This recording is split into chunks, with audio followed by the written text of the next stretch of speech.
Ar jūs nežinot tos Orhuso konvencijos? Kad visuomenė turi teisę susipažinti, pareikšti savo nuomonę. Ir visuomenės nuomonė yra nepalaikanti. Tai kodėl ir administracija, ir visi buldozerių,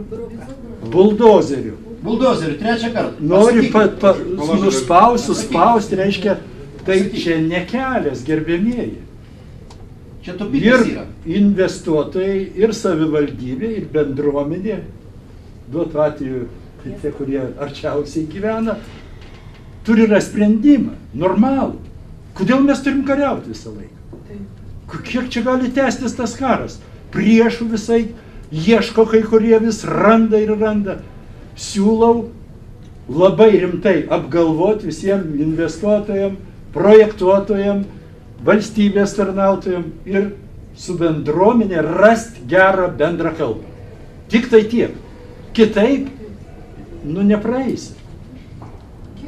Europos Sąjunga deklaruoja kiekvieną kartą, kad reikia stiprinti bendruomenės, jų reikšmę, jų, kaip sakant, kad atsižvelgti jų norus.